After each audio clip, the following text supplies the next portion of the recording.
45 Indians have died in Kuwait after a building was up in flames at 4 in the morning.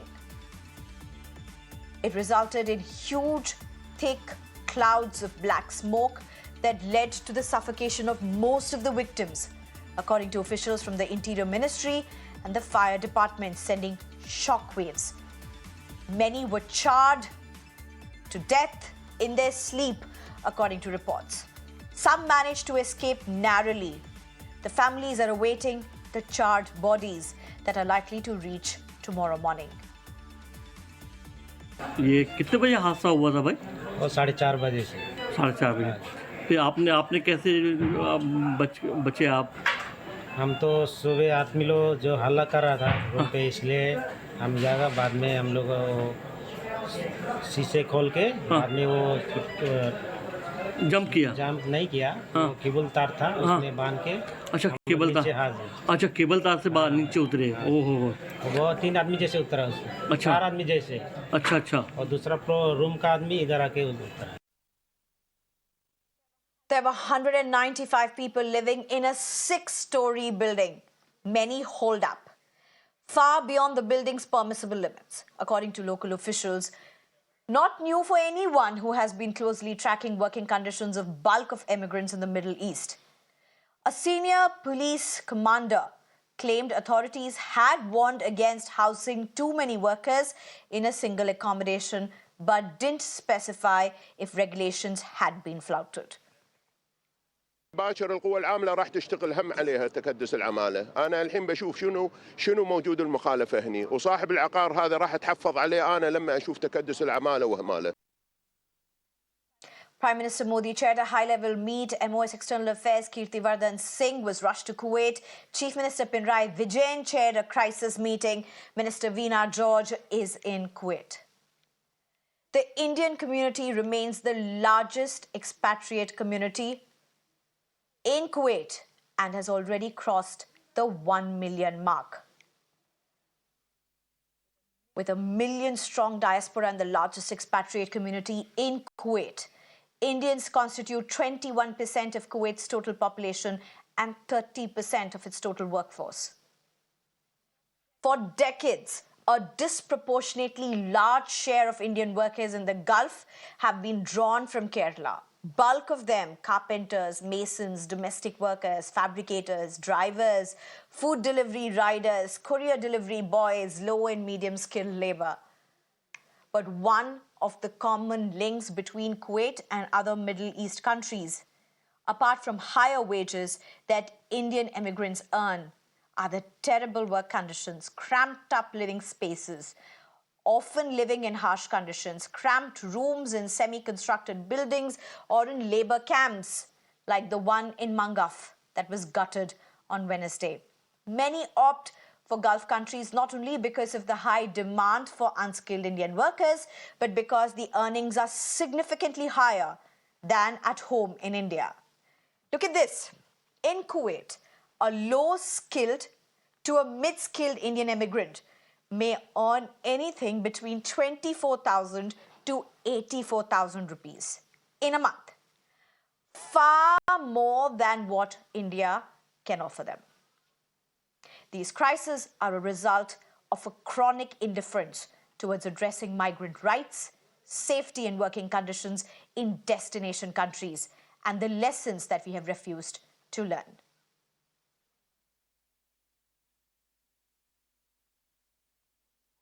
And I'm being joined right now by Matthew Lucas.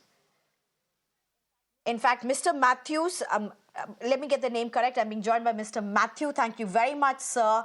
Mr. Matthew has lost his brother. His brother was working in Kuwait, was living in that building. Thank you, sir, for joining us. My first question to you at this point would be, how did you get to know of this news?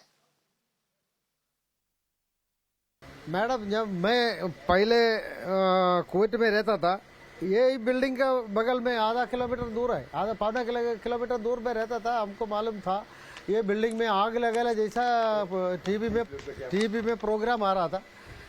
तो मेरे को पहचान हो गया कि वो building देखे, तो मेरा भाई उसमें है करके मेरे को इतना ख्याल नहीं आया। मिस्टर मैथ्यू, आपकी फैमिली में से और भी लोग हैं जो कुवैत में काम करते हैं। अपने भाई के बारे में कुछ बताइए। हम लोग का घर में से कोई नहीं है। मैं पहले गया था, उसके बाद ये दूसरे कंपनी में आया, बस इतने काले हम 2 आदमी है। मैं अभी कुवैत छोड़ के आके कम से कम 3 साल हो गया है। अभी अपने भाई ने उधर काम कर रहा है। ये तो वो अगल बगल में पहचान वाला है, ऐसा पहचान वाला का बात के ऊपर हम लोग को मालूम पड़ा कि वो लोग भी ऐसे हम लोग को भी मैसेज दिया, ऐसे ऐसा बात हुआ करके। इसलिए हम लोग अफ्रेड हो गया, क्योंकि ये तो उम्र कम है। घर देखने वाला एक ही आदमी है, उसका माँ बाप है, माँ बाप है और औरत है, 2 बच्चा है, बच्चा पढ़ रहा है, उसका +2 हो गया है। अभी हाई इसको पढ़ने के लिए चेकिंग कर रहा था। ऐसा उधर उधर देखता, कुछ हुआ नहीं है। लेकिन वो भी भैया आने वाला था, ये महीने में आने वाला था, लेकिन लास्ट महीने में आने वाला था, मगर वो उस टाइम में आया नहीं है। क्यों? ये थोड़ा टाइम लगेगा बोल के, लेकिन आ नहीं सका। अभी देखो बच्चा का प्रॉब्लम ऐसा ही पड़ा है, इनका भी मौत हो गया है, घर देखने वाला कोई नहीं है। Gee, in fact, if I can request our team to please show the visuals of the family that Mr. Matthew is talking about. It's very heartbreaking, and this is not just one case. There are so many loved ones who are grieving some irreplaceable loss. But Matthew sir, अगर मैं आपके पास वापस आ सकूं, आपने बोला कि आपने सरकार से सुना है, but आपने कंपनी से कुछ सुना जहां पे आपके भाई काम कर रहे थे? उधर से बोलेगा तो क्या है, अभी देखो हमारा भाई का मौत हुआ, लेकिन हम लोग का कंपनी का तरफ से हम लोग को इधर अभी तक मैसेज दिया नहीं है। अभी तक कंपनी से आपने कुछ सुना नहीं है। Matthew sir, it's very difficult to talk to you, but एक लास्ट सवाल, आप कुछ कहना चाहते हैं लास्ट में? मेरा तब से बोलने के लिए ये है कि बच्चा को आगे बढ़ाने के लिए कुछ चांस बनाओ, ये तो मेरा रिक्वेस्ट है। Okay.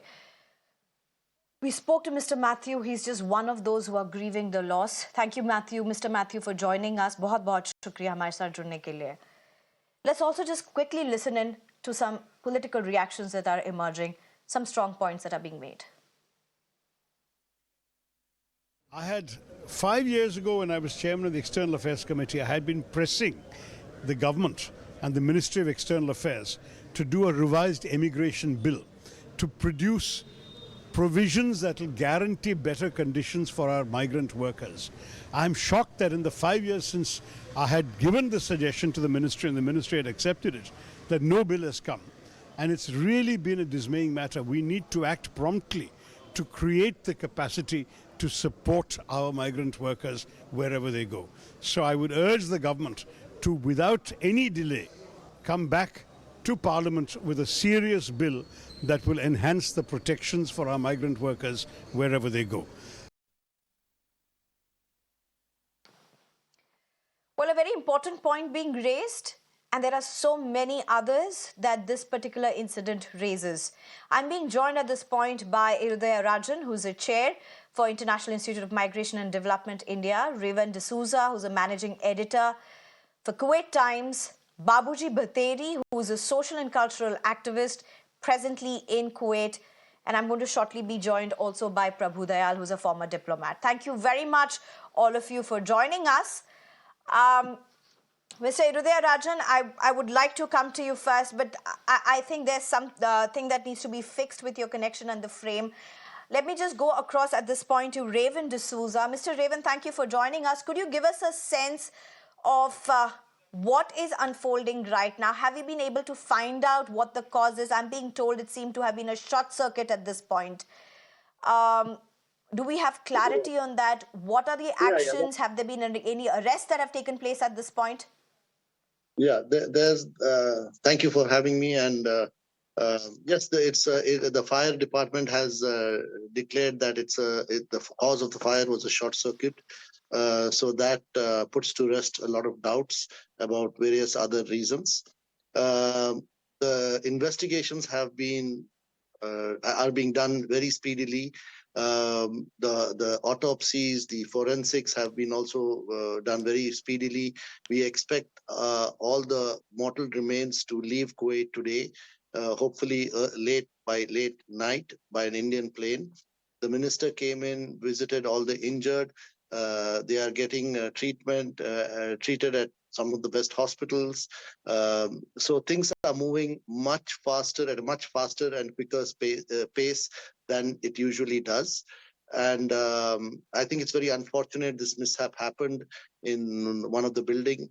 Overcrowding or some violations might have been the reason for the numbers to have been much higher than Do they we should have have been. clarity on what the violations Nevertheless, were, Mr. Revan D'Souza, at this point? Also, if you could tell us who the owner of this building was, yeah, the and if any violations action has been obviously is initiated. the violations which is a regular occurrence is the overcrowding means more number of people than permitted by law. The law is very strict, but it's not being implemented in true or in full force.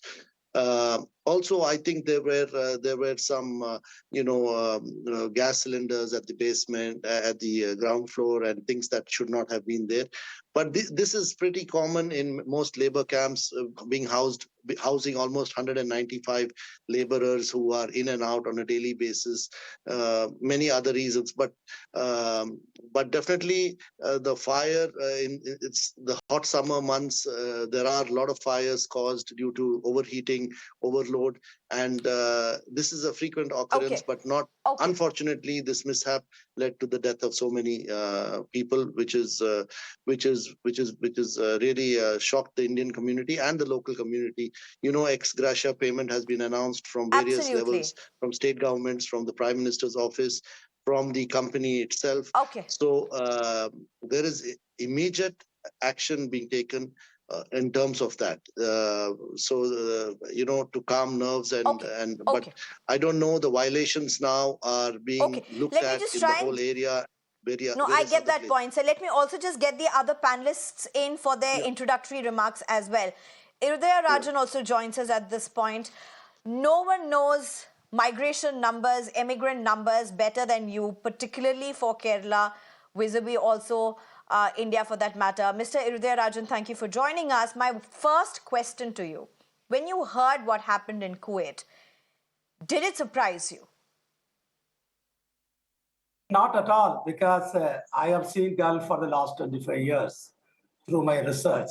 It can happen, not just in Kuwait, it can happen in any country in the Gulf, because we know that during COVID-19, they were overcrowded, they had affected by COVID-19. One of the points is that we are not learning from the past. I think what requires is that, as rightly said earlier, Indians are the major community in all the Gulf countries, not just in Kuwait, all the Gulf countries, and Malayalis will be number one. If it happens to place where Malayalis are posted, can you imagine now people from Uttar Pradesh and Rajasthan being stayed there? It will be much more worse, or Nepalis. So it is the trend, because out of the 49 people died, most of them are Keralites, because the Kerala is the leading state sending migrants to Gulf almost for last 50 years. They have 3 generations of people going there. And in addition to that, even you look at the MEA figures, out of 10 million people in the Gulf, 2 million are from Kerala alone. That means 1 out of 5 people in Gulf from India is a Keralites. And they have huge associations, they have huge network. Even that, with that network, it happened to Keralites. I can't imagine what would have happened to the other state people, No, other countries in the global can I south. ask you one question, Irudaya Rajan?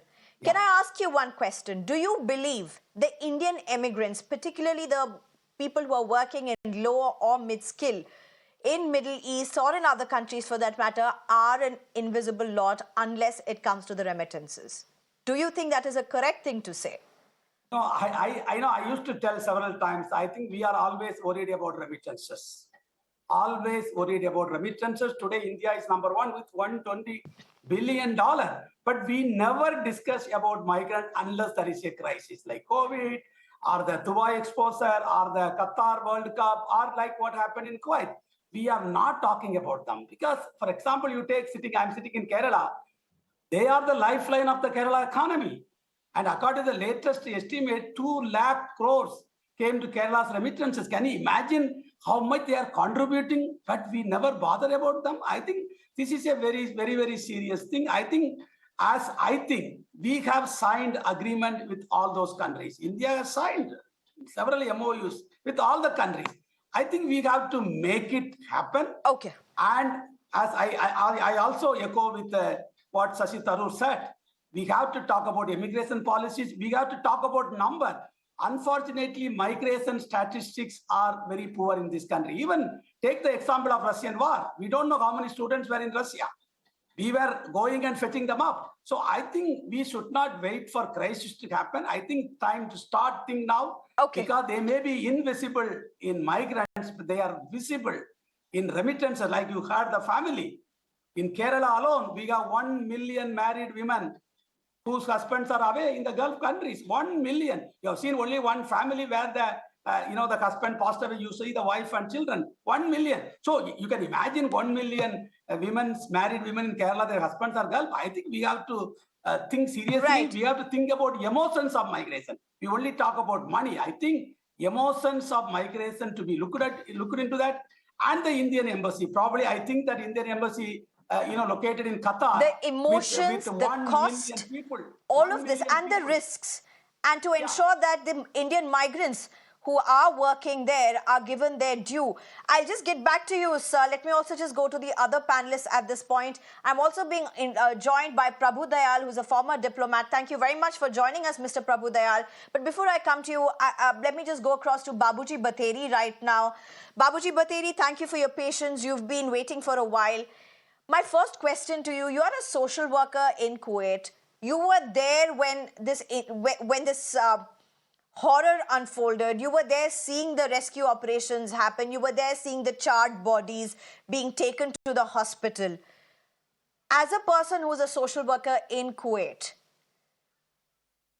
what are the biggest worries, concerns for you when you look at the Indian diaspora, the Indian immigrants who are working there? It's a largest emergency in, according to my experience, it's a largest emergency in the history of Kuwait, because it's 49 persons has lost, and out of 49, it's 46 is Indians. That is it's a very important thing. And out of 46, more than 20 people are from Kerala. That's also a most important thing, because it's when I was there, the morning between 4 o'clock and 5 o'clock it was happened. But the most of the people came to know all these things are at 7 o'clock or something like that, because the night shift, after the night shift, the most of the people came and slept. They were sleeping. They don't know But anything. Babuji Bateri, tell me something. If you look at, there were 196 people living in this 6th floor building. Is that normal in Kuwait and Middle East? Is that how the working conditions, the living conditions for Indian immigrants in the Middle East, in Kuwait, has been largely? It may not be for everybody, but is that largely the truth? The one of the largest employer of this company, because they supported for the more than 20,000 employees, because normally they are getting the building like this only. You are just look in the Kuwait situation, the most of the buildings are like this. We cannot do anything, or employees cannot do anything to get a good building. That is the normal statistics of Kuwait. You have to check with the embassy and other persons. It's the normal standard of all these buildings. So most of the workers and all the staffs are staying this type of building only. Okay. It's not only a single thing for the this particular issue. It's a common phenomena in Kuwait. Right, thank you very much, sir. Prabhu Dayal also joins us. So, Mr. Prabhu Dayal, before you joined us, we were discussing about this larger challenge. Now, we have the migration expert, Irudaya Raja, with us. I think you heard him partly when he said, this is nothing short of being calling them the invisible migrants. We talk about them when it comes to remittances, but we don't talk about them otherwise. You heard also Babuji speak right now. He spoke about how this is a very common interlink between the Indian immigrants who are working there. As a former diplomat, how do you look at this? How does India look at this? Does India have a lens on this? Of course, when there is a crisis, India will swing into action. But what about when there is no crisis, at least for the country, as it were? Well, first of all, I would like to convey my deepest condolences to these bereaved family members of those who died in the fire in this 6-story building in Kuwait yesterday. Now, let me mention that I was the Indian ambassador in Kuwait more than 2 decades ago. I was there from 1998 to 2001. So I know much of the aspects of the situation quite clearly. There is no doubt that workers are packed like sardines in their accommodation buildings. This was a 6-story building. There were 160 persons living there. And the Deputy Prime Minister of Kuwait, who visited the site of the fire immediately after he learned about it, he said that unfortunately the greed of real estate owners is what leads to these matters. Now, this building was owned by the same person who owned the company for whom all these workers who stayed in the building were employed. And he had tried to pack in many as he could into that building. As I said, they were like sardines, packed like sardines there. And the Deputy Prime Minister of Kuwait himself noticed this and pointed this out. He said that the government of Kuwait would address the issue of labor overcrowding. He would see what violations were committed in this case, and he would deal with all those people who were responsible. Significantly, he also directed the Kuwait municipality and the public authority for manpower to take immediate action to address similar violations where a number of workers are crowded into residential buildings. Now, the action can only be taken by the Kuwaiti authorities. We have a large embassy, but first of all, the embassy doesn't have the authority to go and inspect these buildings where workers are accommodated. We can only deal through the government of Kuwait. And I must say that the government of Kuwait has shown great responsiveness. It has now responded as it was expected to respond. It has made a few arrests, as I understand. It has suspended some Kuwaiti officials. So it has indicated that it means business. Because without the cooperation of the Kuwaiti government, without the full cooperation of the Kuwaiti government, no sort of protection, no meaningful protection can be provided to Indian workers. Let me make it clear that when they go, they are given a lot of promises. Contracts are signed and they're sure that life would be very, very pleasant for them. But sometimes they find things difficult. They try and run away. It's not easy. The employers keep their passports. I think there may have been some changes in that regard because we were pressing that the workers should be allowed to retain their passports. Now, the embassy, the government of India here can place controls on immigration. It can make sure that there are some sort of binding contracts which are signed between the owner of the company the worker, the embassy, and the Ministry of Labour. So if some problem comes to the embassy's notice, it could then take it up through the Ministry of Labour. As it is, we have always approached. Is there a contract usually in such cases? Is there a valid contract usually for low or mid-skilled laborers? Is that there? When I was there as ambassador, we were pressing for it. I don't know what has happened. Maybe it has come into effect. But the important point is action lies on the part of the government of Kuwait. And I must say that I appreciate that the government of Kuwait is taking action very, very significantly. The Emir himself has said that he would take, and he has said the Kuwaiti government would be very strict in this regard. Right. Revan D'Souza, very quickly, and I know even Prabhu Dayal mentioned this, but to give us a sense, to give our viewers a sense of why 196 people were living in a 6th-floor building, would you take us through who the owner was and how significant this owner was in terms of employability in a country like Kuwait? Is that question to me? Yes, Mr. Revan, it is. Hello. Yes, Mr. Revan D'Souza, this question is for you. Yeah, no, okay, the question is for me. Yeah, 196, my understanding is this labor camp, as it's called, is a little better than many. There are much better, of course, and then there are many who are not meeting the standards. There's a minimum salary wage, which is a contractual. Kuwait is a signatory to the ILO convention. There are so many things that are so many things are in place to protect migrant labor, migrant rights, human rights. But as we know, these are constantly and regularly flouted. The embassy, the MEA has started an e-migrate system where flouting workers, employers are not given contracts or are not able to recruit. So there are many checks and balances in place. This unfortunate incident could have been avoided, but I think it was unfortunate that so many died.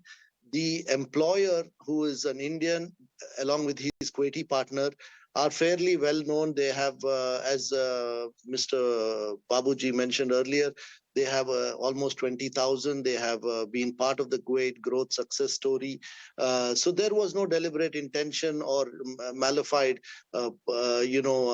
situation that cause of something that was not normal. The bad luck was that they did not look into fire safety as closely as they should have, and as closely as many companies should look at. Mr. Revan, at the end of the day, that really is the irony. I don't think anybody would want to intentionally kill 49 people. Nobody would want to kill, say, XY number of people. There will be no malified intentions, as it were. But the fact that systems like this exist, the fact like this, countries after countries after countries, you have a disastrous infrastructure at the center of it all for immigrants who are working itself is a huge crisis. Irudaya Rajan, if I can, Irudaya Rajan, if I can come to you at this point, if the government is listening to you, Mr. Irudaya Rajan, if the government is listening to you, if you have to, in the wake of what's happened in Kuwait, in the wake of what's happening with the Indian immigrants, the conditions in which they are living, if there are top 3 recommendations that you have to make, what would they be at this point? I have only, as you rightly said, 3 points. One is that Indian embassy should be strengthened. Because, as Prabhu says, we have to blame the government of Kuwait. I think we are responsible. They are holding Indian passport. Indian embassy is understaffed in many countries. And, you have one embassy in Qatar handling 1 million people. I'm sorry, they cannot handle them. So you have to give extra infrastructure for protecting Indians. Indian embassy should have visited these places where the workers are staying. They would have told them, look, there is an overcrowded.